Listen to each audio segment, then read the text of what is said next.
अमेरिकी राष्ट्रपति श्री श्री 1008 श्रीमान डोनाल्ड ट्रंप महोदय के लाख कोशिशों के बावजूद न्यूयॉर्क सिटी के मेयर के चुनाव में जोहरान मामदानी जीत चुके हैं। उस चुनाव को जीत चुके हैं। इस चुनाव के बारे में यह कहा जा रहा है कि ये डोनाल्ड ट्रंप की व्यक्तिगत हार भी कही जा रही है इस चुनाव को, यानी कि जोहरान मामदानी की जीत को डोनाल्ड ट्रंप की व्यक्तिगत हार कही जा रही है।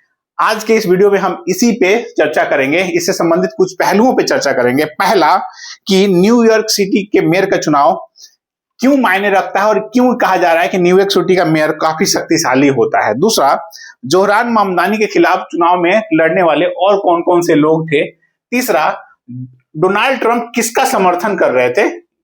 और चौथा कि जोहरान मामदानी का एक सामान्य परिचय जानेंगे कि वो कौन है, कहां से हैं, और न्यूयॉर्क सिटी के मेयर के पद को हटाने, न्यूयॉर्क सिटी के मेयर को उसके पद से हटाने का क्या प्रावधान है। अंत में एक छोटा सा संक्षिप्त विश्लेषण जानेंगे। तो नमस्कार दोस्तों, आप जुड़ गए हैं news analysis with Shashi Ranjan से। आपसे रिक्वेस्ट है कि प्लीज हमारे चैनल को सब्सक्राइब करिएगा। आगे बढ़ते हैं और समझते हैं जोहरान मामदानी के चुनाव के नतीजों को कि इनका चुनाव में एज ए न्यूयॉर्क सिटी के मेयर के रूप में इनका चुनाव इतना दिलचस्प क्यों है। तो आपको बता दें कि न्यूयॉर्क सिटी के बारे में यह कहा जाता है कि न्यूयॉर्क सिटी पूरे वर्ल्ड का एक ऐसा शहर है, ऐसा नगर है जहां पे पूरे विश्व का कल्चरल, फाइनेंशियल, पॉलिटिकल एक तरह से कहें कैपिटल कहा जाता है ना। तो इस वजह से इसका चुनाव काफी दिलचस्प था। और दिलचस्प तब हो गया जब डोनाल्ड ट्रंप इसमें व्यक्तिगत रुचि लेने लगे और अनाप शनाप हमले करने लगे व्यक्तिगत रूप से बोल के मामदानी के खिलाफ। जोहरान मामदानी जो कि एक तरह से कहें इन्होंने ठीक है विपक्षी पार्टी से थे, डोनाल्ड ट्रंप रिपब्लिकन, वो बेचारा डेमोक्रेट।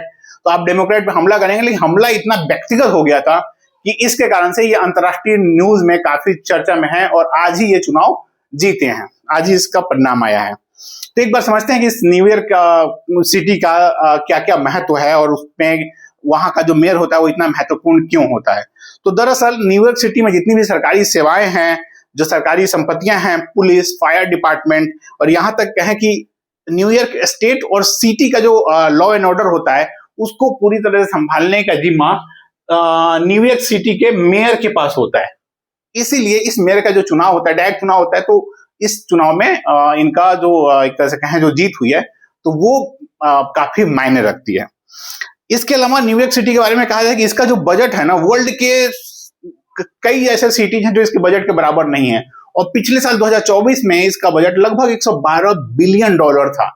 आप समझिए पाकिस्तान $1-2 बिलियन मांग ले कि एक कर्ज लेने जाता है IMF में और इधर उधर कहें कि कटोरा ले घूमते रहता है, लेकिन एक सिटी का, अमेरिका की एक सिटी का कहें बजट $112 बिलियन। समझ सकते हैं, आपकी अनुमान लगा सकते हैं कि इस सिटी के मेयर का चुनाव इतना मायने क्यों रखता है। कुछ अंतर्राष्ट्रीय संस्थाएं हैं जैसे कि UNO, यानी कि आप सुने होंगे अंतरराष्ट्रीय संयुक्त राष्ट्र संगठन, United Nation Organisation, UNICEF, UNICEF बच्चों के लिए काम करता है ना, UNDP डेवलपमेंट प्रोग्राम है UN का। इन तीनों का जो हेडक्वार्टर है वो है आपको न्यूयॉर्क सिटी में ही, न्यूयॉर्क में। S&P 500, S&P बेसिकली कहें कि एक सूची है, लिस्ट है विश्व के टॉप 500 कंपनियों की। तो S&P 500 में सूचीबद्ध यानी कि लिस्टेड 43 कंपनियों का हेडक्वार्टर भी न्यूयॉर्क सिटी में है। इस वजह से ये न्यूयॉर्क सिटी काफी मायने रखता है अपने आप में, है ना।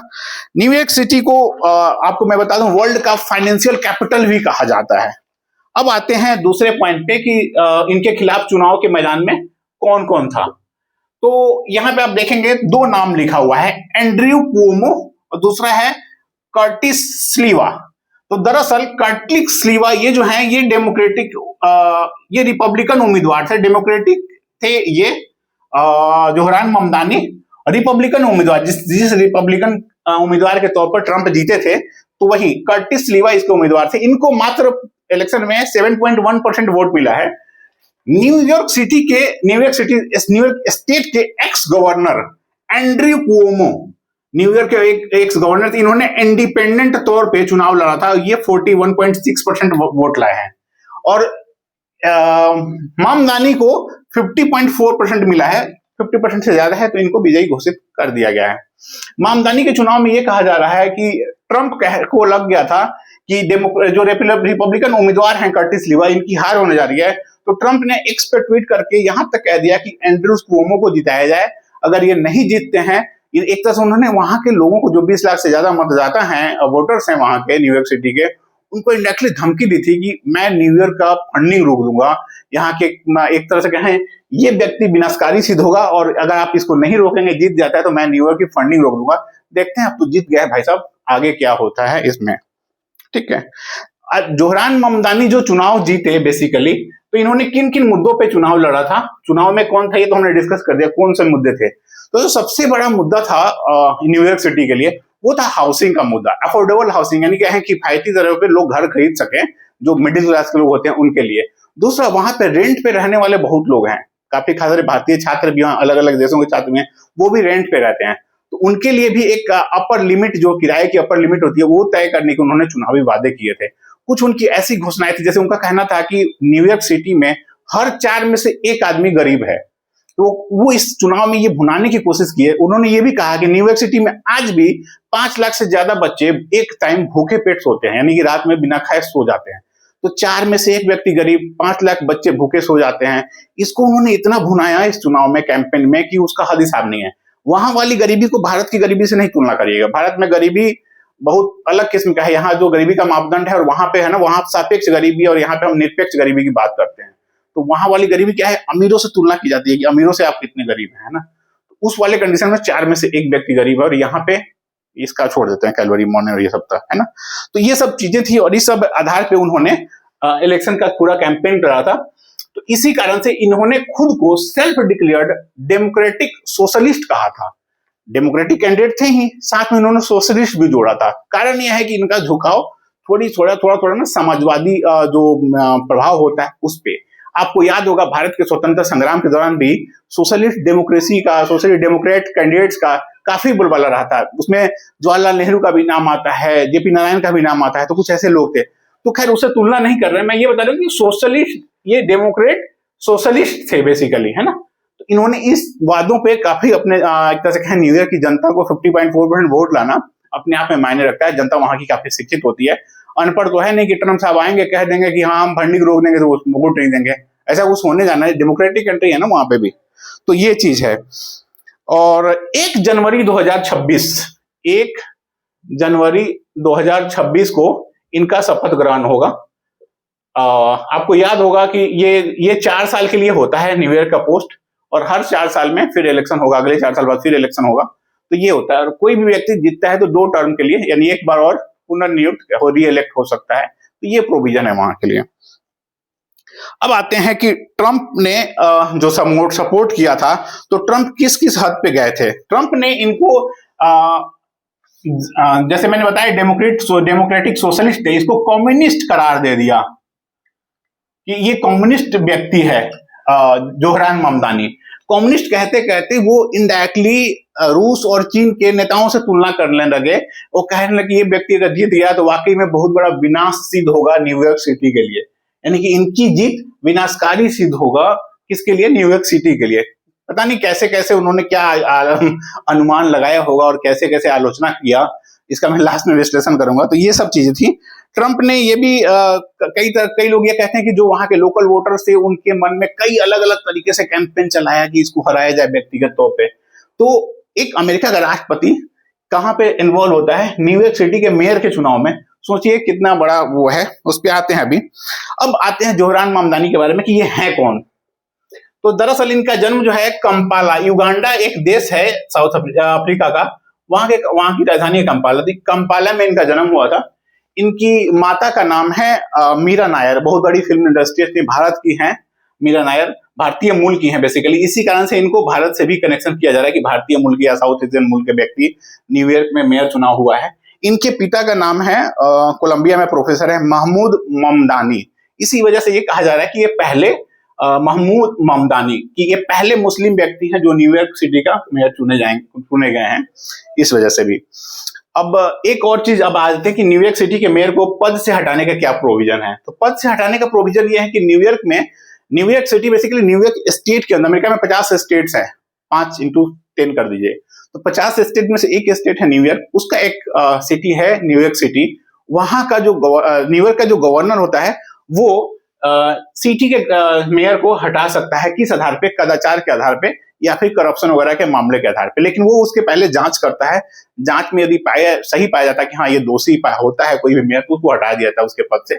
जांच के दौरान वहां का जो गवर्नर होता है न्यूयॉर्क स्टेट का, वो 30 दिन तक सस्पेंड भी रख सकता है ऐसे किसी भी आरोपी को। तो क्या पता ट्रंप इसका, मैं इसलिए बोल रहा हूं पद से हटाने का, क्या पता ट्रंप इसका खेल खेलें सस्पेंड करने का 30 दिन तक या फिर पद से हटाने का। तो देखते हैं आगे क्या होता है, क्योंकि ट्रंप बहुत कट्टर विरोधी हैं इस व्यक्ति के, जोहरान ममदानी है, ठीक है। दूसरा, पद से हटाने का, एक तो गवर्नर के पास पावर है, जो स्टेट का गवर्नर है। दूसरा, जो न्यूयॉर्क सिटी में एक कमेटी बनती है, इसका नाम है इनएबिलिटी कम्युनिटी, इनएबिलिटी कमेटी।